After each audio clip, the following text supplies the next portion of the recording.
All right, let's bring you this conversation now, and we continue with reaction to the first media briefing by the chairperson of the Commission of Inquiry into the claims of corruption and political interference in South Africa's criminal justice system. Acting Deputy Chief Justice Mbuyiseni Madlanga holding that briefing earlier today. Let's speak now to ActionSA parliamentary leader Athol Trollip, who earlier opened a criminal case against forensic investigator Paul O'Sullivan. Mr. Trollip, good evening to you. Thank you very much for your time. We'll come to your case that you've opened against forensic investigator Paul O'Sullivan.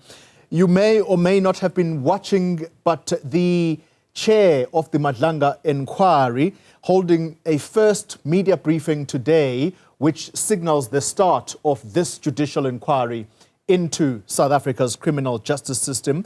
Your quick reaction to the ball now starting to roll. Do you have confidence that this commission will indeed produce the required results? Polly, whether I have confidence or not is neither here nor there. What I do have is I hope that this commission, led by Justice Madlanga and his other commissioners, will certainly be given the kind of serious consideration it deserves. I heard former Chief Justice Raymond Zondo saying that it pained him to have to swear in members of Cyril Ramaphosa's cabinet when they were fingered in the Zondo Commission and he'd made findings against those people. So that's the very last kind of thing that we would like to see happen with this commission. But I remain ever hopeful that the judiciary, the South African government are starting to realize that the public is running out of patience and that we expect a whole lot more from things like judicial commissions of inquiry, and maybe this Madlanga commission will deliver what we expect of it. Yeah. You talk about patience. Can I use that very term to describe your thin patience that's clearly run out with Paul O'Sullivan? What's he done? Well, you know, I was as shocked as the rest of the nation a couple of weekends ago when Lieutenant General Mkhwanazi made the explosive allegations that he did. And I tweeted that they needed to be investigated as a matter of urgency. I also noted at the time that Paul O'Sullivan was making his own allegations, explosive allegations against Mkhwanazi and Masemola and other people. And I said at the time that I don't know who'd appointed Paul O'Sullivan as the chief spokesperson of the South African Police Services or made him Commissioner of Police at large. And I also later on in the week said that I don't know how he'd inveigled his way into always having something to say about what's going on in the police services. As far as I know, he holds no formal position in the police. Yeah. To that, he responded on Friday evening and over the weekend, making all sorts of threats and intimidating me and saying that he'll come after me and anyone who supports Mkhwanazi must be a criminal and he'll expose that I'm a criminal. And he said people don't pick fights with him on social media and win. And he made all sorts of allegations of threats and intimidation, also threatened my party president and ActionSA as a party. And I simply had enough of Paul O'Sullivan. He's got that typical bully boy kind of mentality, likes to ask all the questions but doesn't like to answer questions.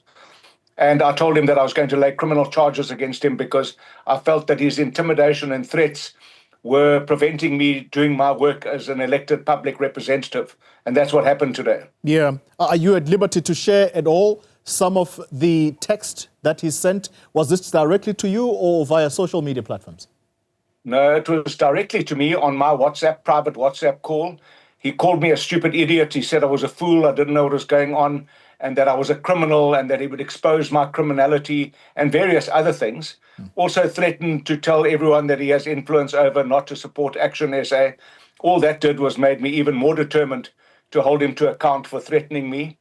But then he went one step further. He then penned an email to myself, Herman Mashaba, Michael Beaumont, and Matthew George in ActionSA, which is a public document, and he made the similar threats publicly. And my attorney had told me that if he made those kind of threats in public, that it would certainly be inuria and defamation, and a case for defamation. And he said that the threats were vicious and vexatious. And I'm still going to consider civil action against Mr. Paul O'Sullivan, but today I laid criminal charges and they suffice for the moment. Yeah. What do you think is intended by all of this? I know you view it on the one hand as intimidation, but to what end?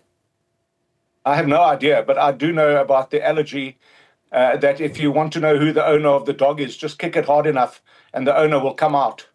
And what I've gathered in this case is that my kicking of the dog has made Paul O'Sullivan come out and start making really bad threats and trying to intimidate me. And he said that he was the wrong person to pick a fight with because he's an Irishman. I retorted and said, I'm the wrong person to pick a fight with because I'm a South African and I'm not going to be intimidated by Paul O'Sullivan. And we'll see where this matter goes. The chips will lie where they will lie. But as I said to somebody in another interview this morning, these chips aren't going to blow away. He's now made these serious threats and allegations. He's going to have to substantiate them. Let's move away from Paul O'Sullivan and talk about South Africa's criminal justice system. Effectively, it is going to be on trial in this Madlanga Commission of Inquiry. I asked Justice Skrichler, the retired Constitutional Court Justice, how sad a day this is for South Africa.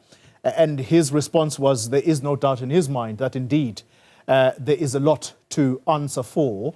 So again, I started with this. Let's wrap it up with this then. This Judicial Commission of Inquiry, how testy is it going to be for just how strong or perhaps weakened the criminal justice system has become? Look, I don't think it's a sad day for our criminal justice system at all.